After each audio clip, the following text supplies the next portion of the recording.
मुसलसल 28 दिन तक डॉलर के मुकाबले में बेहतरी के बाद पाकिस्तानी रुपया एक बार फिर तनाज़ुली का शिकार हो गया है। गुज़िश्ता 2 सेशंस में रुपए की कदर में बड़ी कमी देखी गई है। आज इंटरबैंक में कारोबार के इख्तिताम पर डॉलर की कीमत में 3 रुपए 26 पैसे इजाफा हुआ, जिसके बाद $1 280 रुपए 29 पैसे हो गया है, जबकि ओपन मार्केट में 4 रुपए महंगा होने के बाद 281 रुपए का फरोख्त हुआ। इसी तरह पाकिस्तान स्टॉक एक्सचेंज का 100 इंडेक्स 99 पॉइंट्स कमी के साथ 49,431 की सतह पर बंद हुआ। बज़ाहिर लग रहा है कि स्मगलर्स, ज़ख़ीरा अंदोज और माफियाज एक बार फिर एक्टिव होने की कोशिशों में हैं। नाज़रीन, रुपए की कदर में कमी एक ऐसे वक्त में हो रही है जब निगरान वज़ीर आज़म इनवारुल हक काकड़ चीन के दौरे पर हैं कि जहां चीनी कंपनी यूनाइटेड एनर्जी ग्रुप और पाकिस्तान रिफाइनरी लिमिटेड के दरमियान सरमायाकारी की मुफाहमती यादाश्त पर दस्तखत होने हैं। चीनी कंपनी पेट्रोलियम सनत में $1.5 अरब की सरमायाकारी करेगी और हासिल होने वाला पेट्रोल, हाई स्पीड डीजल मौजूदा महंगे ईंधन का मुतबादिल होगा। साथ ही पेट्रोल की कुल पैदावारी इस तादाद को 2.5 लाख मेट्रिक टन से बढ़ाकर 16 लाख मेट्रिक टन हो जाएगी। हालिया महीनों के दौरान मुआशी अशारियों में बेहतरी आई है, लेकिन मुईशत अभी बहरान का शिकार है।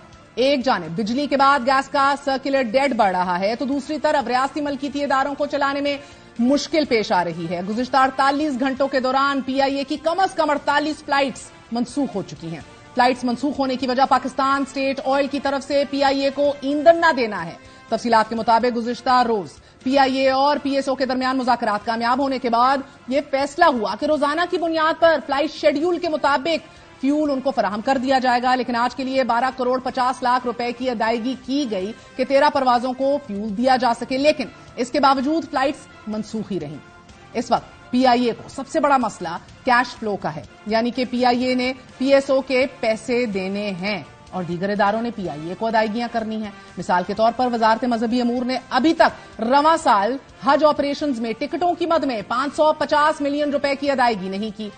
नाज़रीन, IMF जायजा मिशन जल्द पाकिस्तान का दौरा करेगा, जिसमें सब्सिडीज का खात्मा और रियासती मलकीती इदारों की निजकारी पर बातचीत होगी। पाकिस्तान की प्रोग्रेस को देखा जाएगा। रियासत पाकिस्तान की जानिब से हालिया कुछ अरसे में तवानाई सेक्टर में इस्लाहात लाने की बजाय ऐसे इकदामात लिए जा रहे हैं कि जो एलीट कैप्चर और नेपोटिज्म के तौर पर जिनको देखा जाता है, और बड़े बड़े माफियाज ने रियासत को यरगमाल हमेशा से बनाया है, हमारी तारीख रही है। आज ट्रिब्यून में छपने वाली शहबाज राना की खबर के मुताबिक हुकूमत ने मुल्क के अमीर तरीन तबके एक्सपोर्टर्स को गैस की कीमतों में खुफिया तौर पर 44% सब्सिडी देने की तजवीज दी है, जबकि घरेलू सार्फिन के लिए हुकूमत गैस कीमतों में 172% इजाफा करना चाहती है। मतलब मुल्की वसाइल पर अशराफिया की पूरी तरह गिरफ्त। खुफिया सब्सिडी की फराहमी IMF से किए गए मुआहिदों और काबीना के फैसलों की भी खिलाफ वर्जी है। IMF मुआहिदे और काबीना फैसलों के मुताबिक कैप्टिव पावर प्लांट्स को सस्ती गैस की फराहमी बंद कर दी जाएगी। खबर के मुताबिक अगले प्राइस रिव्यू के बाद घरेलू सार्फिन की कुछ कैटेगरीज और पब्लिक ट्रांसपोर्ट इंपोर्टेड गैस की कीमत से भी ज्यादा कीमत अदा करेंगे।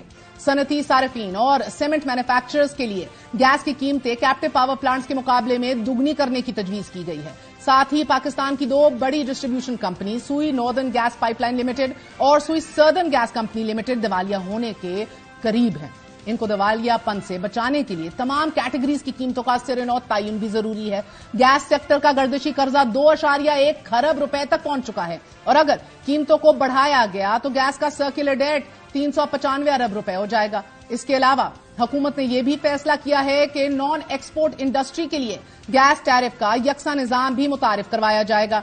इससे गैस मजीद महंगी हो जाएगी। नॉन एक्सपोर्ट इंडस्ट्री के लिए गैस 2600 रुपए फी MMBTU और सुई सदर्न सनतों के लिए 1400 रुपए फी MMBTU तक महंगी की जा सकती है, जिसकी समरी ECC को भिजवाई जाएगी। अब एक जानिब करबा परवरी, नेपोटिज्म के खदशे और गिले, तो दूसरी तरफ रियासती कारकर्दगी का आलम यह है कि तनख्वाहदार तबके पर मजीद टैक्सेस का बोझ डाला जाता है, बिजली और गैस महंगी कर दी जाती है, लेकिन इस्लाहात यानी कि रिफॉर्म्स जो करने के काम हैं वो हमें उतनी शदोमत से किसी हुकूमत ने करते हुए नहीं दिखाए। मिसाल के तौर पर आलमी बैंक की ताजा तरीन रिपोर्ट के मुताबिक पाकिस्तान में 90% काश्तकार टैक्स नहीं अदा करते। रियासत टैक्स वसूल नहीं कर सकती। रियासत अपना पूरा पोटेंशियल इस्तेमाल ही नहीं करती। अगर कर भी रही है तो अशराफिया को फायदा पहुंच रहा है।